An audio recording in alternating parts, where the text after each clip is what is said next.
दोस्तों, आप देख रहे हैं आध्यात्मिक ज्ञान चर्चा। दोस्तों, आइए हम आपको दिखाने जा रहे हैं सभी धर्म गुरुओं और शंकराचार्यों के विचार। हम इस आध्यात्मिक ज्ञान चर्चा में दिखाएंगे कि भगवान निराकार है या साकार, और हिंदू धर्म के गुरु जगत गुरु तत्वदर्शी संत रामपाल जी के भी विचार। और दोस्तों, आप निर्णय करेंगे कि भगवान निराकार है या साकार। आइए शुरू करते हैं ये वीडियो। अब जानते हैं पवित्र हिंदू धर्म के आदरणीय सर्वशीर्ष शंकराचार्य के विचार। आपका क्या मानना है, परमात्मा साकार है या निराकार? परमात्मा निराकार भी है, साकार भी है।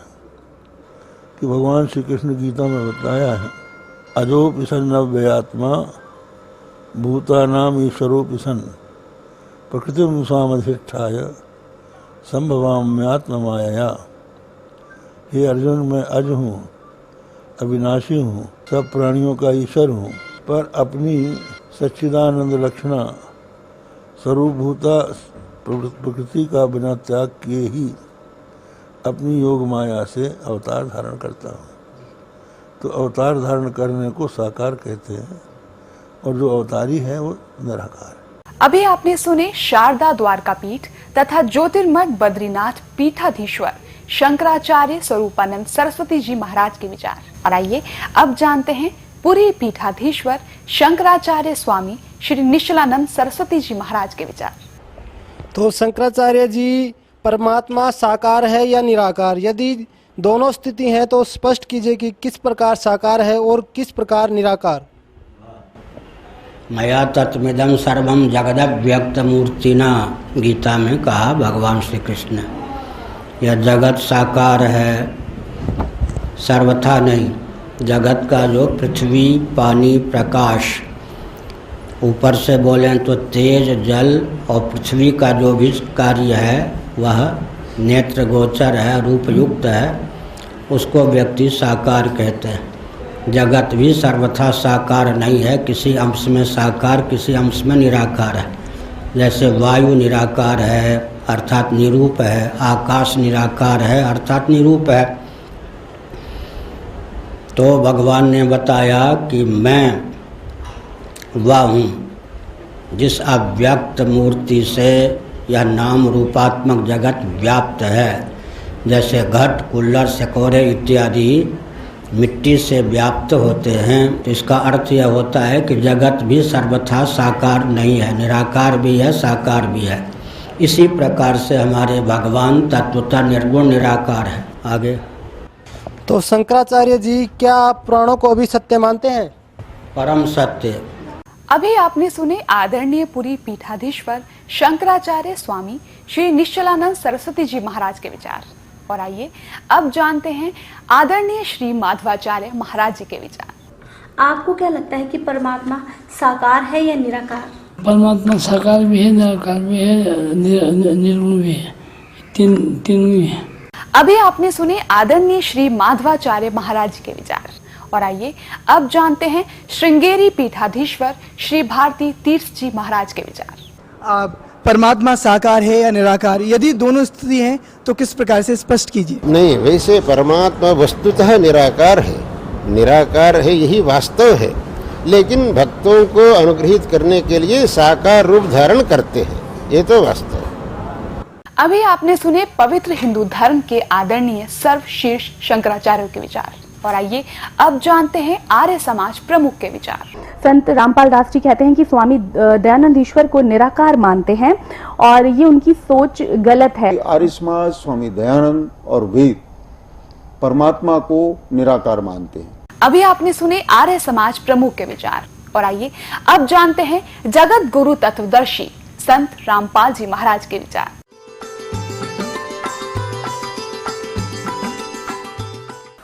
सतगुरुदेव की जय। बंदी छोड़ कबीर परमेश्वर जी की जय। बंदी छोड़ गरीबदास जी महाराज जी की जय। स्वामी राम देवानंद जी गुरु महाराज जी की जय हो। गरीब नमो नमो सतपुरुष को नमस्कार, गुरु के नहीं सुर नर मुनि जन साधुओं संतों सर्वस्दी नहीं। सतगुरु साहिब संत सब दंडोतम प्रणाम, आगे पीछे मध्य हुए तिनको जा कुर्बान। आप पुण्यात्मा आध्यात्मिक संपूर्ण ज्ञान सुन रहे हैं। इसके अंदर आप जी को अपने सद्ग्रंथों में छुपे हुए गूढ़ रहस्यों का ज्ञान होगा। तो पुण्यात्माओं, आप जी को सत्संग प्राप्त नहीं हुआ, और जिसको आप सत्संग जानकर ग्रहण किए हुए हो वो कोरा ज्ञान है।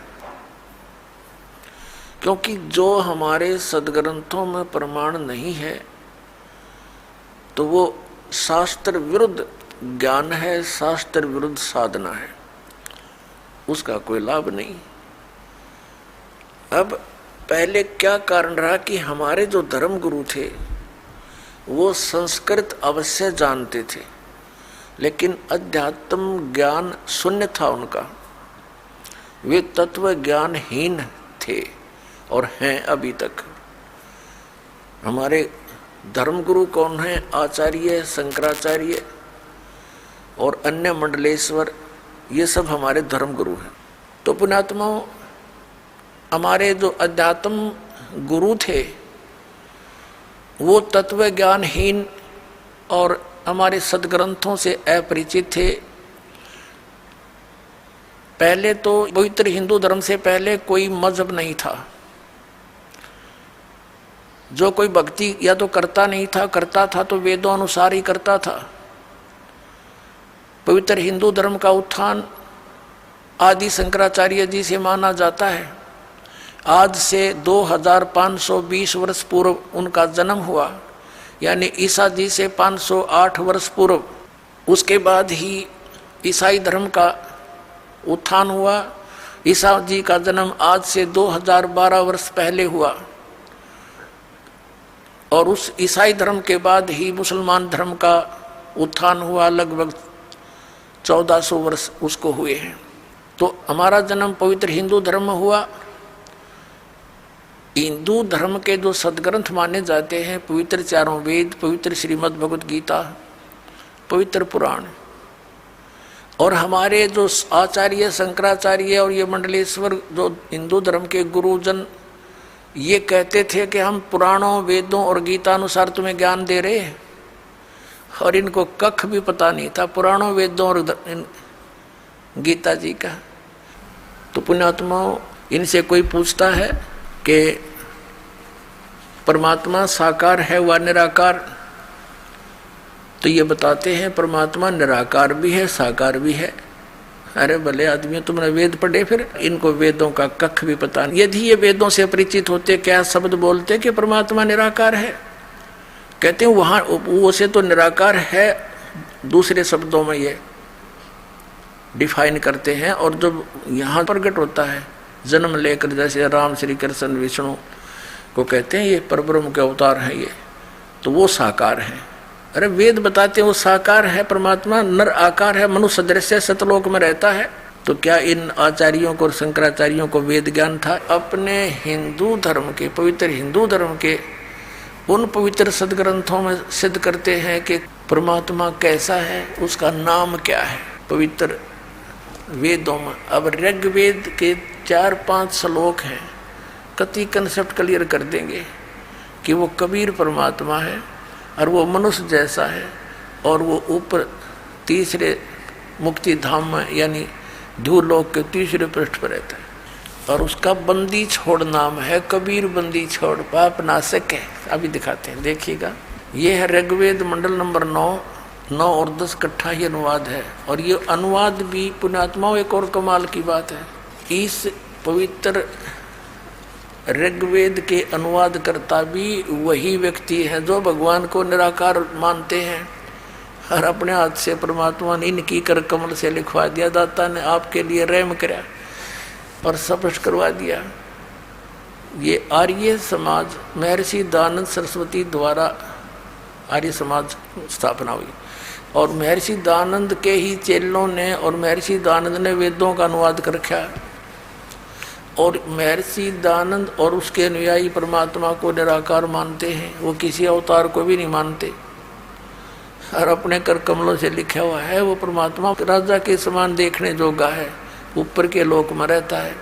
जबकि इन आर्य समाज और महर्षि दयानंद का विधान है कि परमात्मा एक देशीय नहीं है, और वो वेदों को सत्य मानते हैं, वेदों में जो लिखा वो फाइनल है।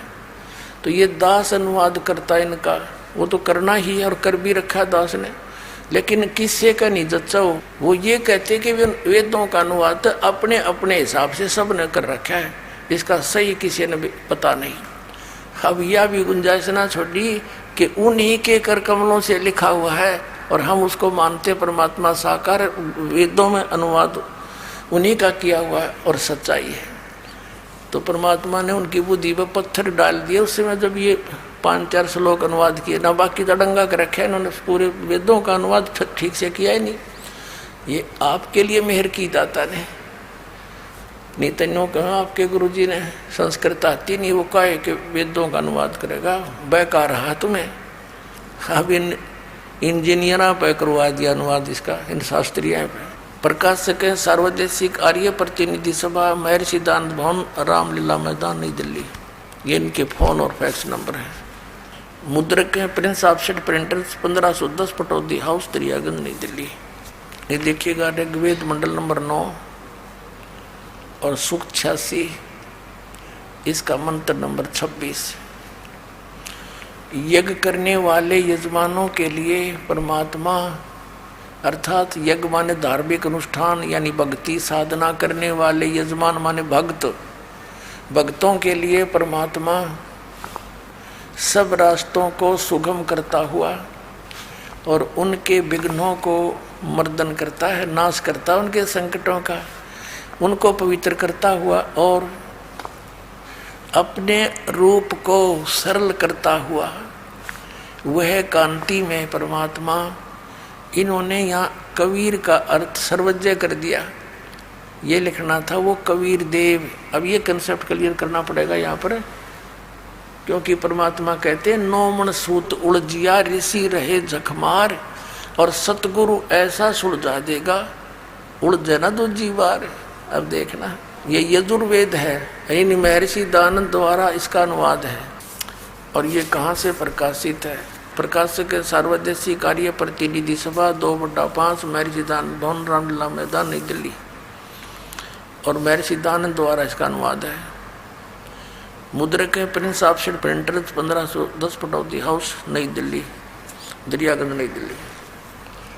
अब इसके 36वें अध्याय का प्रथम मंत्र है। ये 60-30 अध्याय यानी 36वां अध्याय यजुर्वेद भाषा भाष्य, ये 36वां अध्याय है। ये प्रथम मंत्र है। रेचम वाच्यम परपदे मनो यजु परपदे, ये यजु शब्द है। ये यजु शब्द है, 1-2 अपसर्ग लगा रखे हैं इसके। इसका यहाँ अनुवाद है इसी में महर्षि दानंद ने किया है। यजु माने यजुर्वेद, बिल्कुल सही है, क्योंकि यजुर्वेद की महिमा लिखी जा रही थी, बोली जा रही है, तो यजु लिखा है। यजु का अर्थ अंडरस्टूड है कि यजुर्वेद के बारे में जानकारी है।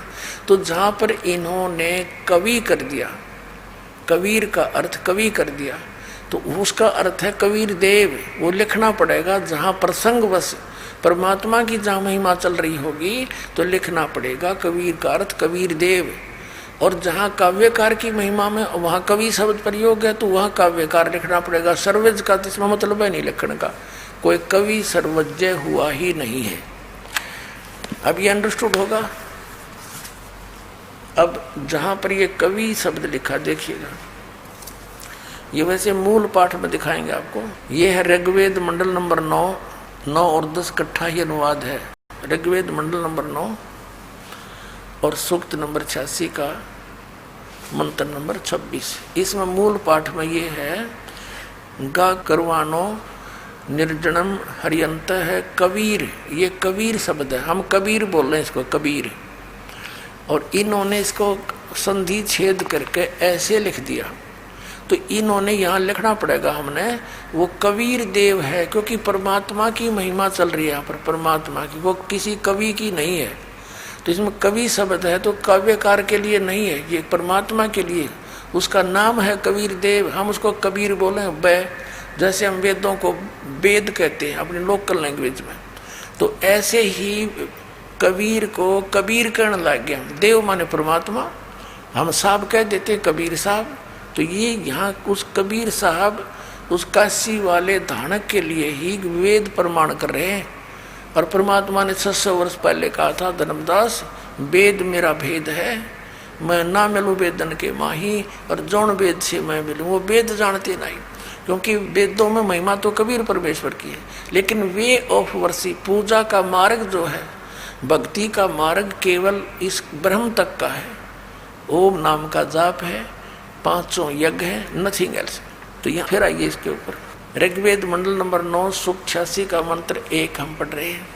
अब हम यहाँ आगे कि अपने रूप को सरल करता हुआ वह कांति में परमात्मा कबीर देव लिखना पड़ेगा। यहाँ कबीर देव यानी कबीर साहब विद्युत के समान क्रीड़ा करता हुआ वर्णीय पुरुष को प्राप्त होता है। वर्णीय माने यानी श्रेष्ठ, अच्छी आत्मा को मिलता है।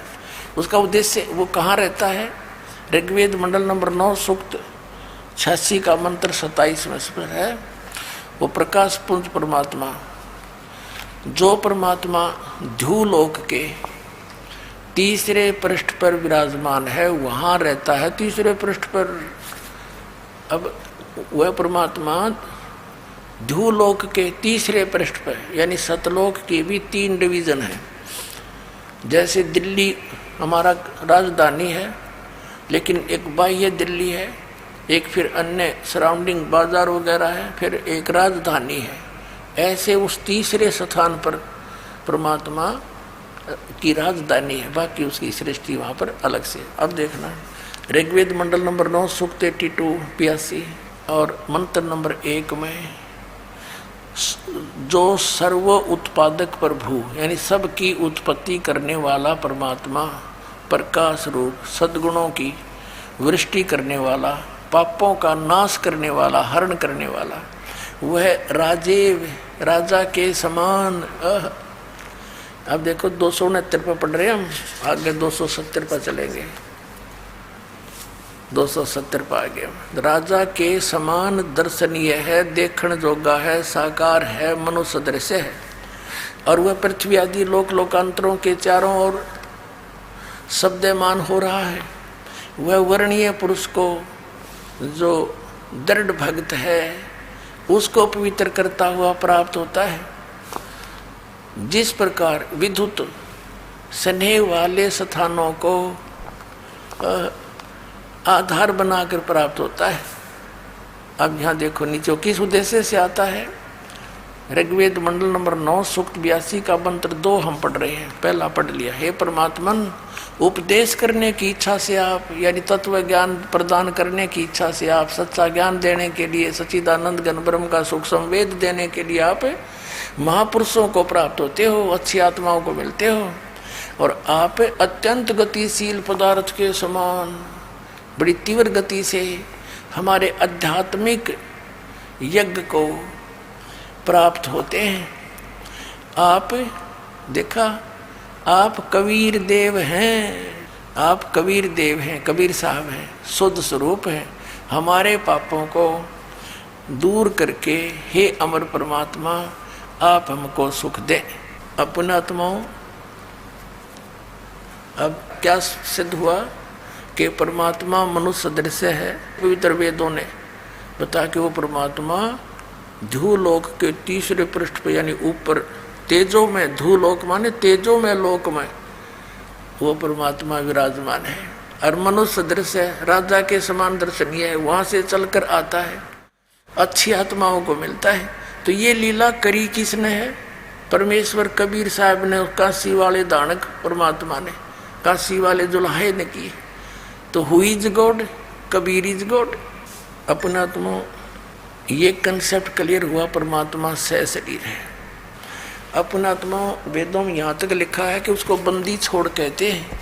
वो कबीर बंदी छोड़ है। देखना ये यजुर्वेद, ये वही यजुर्वेद है महर्षि दानव सरस्वती द्वारा अनुवादित। प्रकाशक है सार्वदेशिक आर्य प्रतिनिधि सभा 2/5 महर्षि दान भवन, इलाहाबाद, नई दिल्ली। ये महर्षि दानव सरस्वती कृत, ये वहीं से प्रकाशित है। अब इसके अध्याय नंबर 5 के और श्लोक नंबर 32 को आपको दिखाते हैं। ये देखना, पंचमो अध्याय 5वां अध्याय यजुर्वेद भाष्यम यहाँ है 5वें अध्याय का ये 32वां श्लोक है। 32वां, इसमें क्या लिखा है? उसी असी कबीर अंगारी असी, इसको कबीर कहो, कबीर कहो, कबीर अंगारी असी बम्भारी असी, बम्भारी अवसुर असी, दोषवान सुधन्यो असी। और फिर यहाँ क्या लिखा है? रत धामा सवर ज्योति। अब इनका अनुवाद पढ़ेंगे। हे जगदीश्वर, जिस कारण आप कांतिमान असी माने हैं, अंगारी माने खोटे चलन के जीवों के शत्रु, अंगारी माने पापों के शत्रु, अरि माने शत्रु, अग माने पाप, पापों के शत्रु, पाप नाशक, पापों का नाश करने वाले कवि, यह लिख दिया कवि, ये कबीर देव, ये देखो कबीर, हम कबीर कहते हैं इसको, कबीर, कबीर देव हैं आप, कबीर देव हैं। और बम्भारी माने बंधनों के शत्रु, अरि माने शत्रु, बम्ब माने बंधन, आप बंदी छोड़ हैं, बंधनों के शत्रु, बंदी छोड़, हम उसको बंदी छोड़ कहते हैं। और आप रत धामा सवर ज्योति, सवर ज्योति माने स्वयं प्रकाशित लोक में, लोक है कौन सा? रत धामा, सत्य धाम युक्त असी माने हैं। रत माने सत्य, ये लिखे रहे हैं खुद अर्थ, रत माने सत्य और धाम का अर्थ धाम लिख दिया, हम लोक कह दे हैं। आप सतलोक में रहने वाले हो, आप सतलोकवासी हो, सतलोक में रहने वाले हो, रित धामा। अपने आत्मा ये हमने पहचान लिया इतने प्रमाण देख करके कि परमात्मा कौन है, कैसा है। अब जैसे अभी तक परमात्मा के विषय में निराकार ही एक लोकवेद बना हुआ था कि परमात्मा निराकार है, तो ये केवल दंत कथा थी, यथार्थता नहीं थी। क्या इनको वेदों का, सदग्रंथों का ज्ञान है? अब परमात्मा कहते हैं ये माला पैर हुए हैं मुक्ता, सटदल उआ बाई बकदा, ये उआ बाई बकरे हैं। है इनका कोई सिर पैर इन शंकराचार्यों के ज्ञान का? इनसे कोई पूछता है कि परमात्मा साकार है व निराकार? तो ये बताते हैं परमात्मा निराकार भी है, साकार भी है। अरे भले आदमी, तुमने वेद पढ़े, फिर इनको वेदों का कख भी पता नहीं। यदि ये वेदों से परिचित होते, क्या शब्द बोलते कि परमात्मा निराकार है? कहते हैं वो से तो निराकार है, यहाँ आता है ना, प्रकट होता है जन्म लेकर, जैसे राम श्री कृष्ण विष्णु को कहते हैं ये परब्रह्म के अवतार है ये, तो वो साकार है। अरे वेद बताते हैं वो साकार है, परमात्मा नर आकार है, मनुष्य सदृश सतलोक में रहता है। तो क्या इन आचार्यों को, शंकराचार्यों को वेद ज्ञान था? इनको पुराणों का ज्ञान नहीं, वेद तो बहुत दूर की बातें हैं।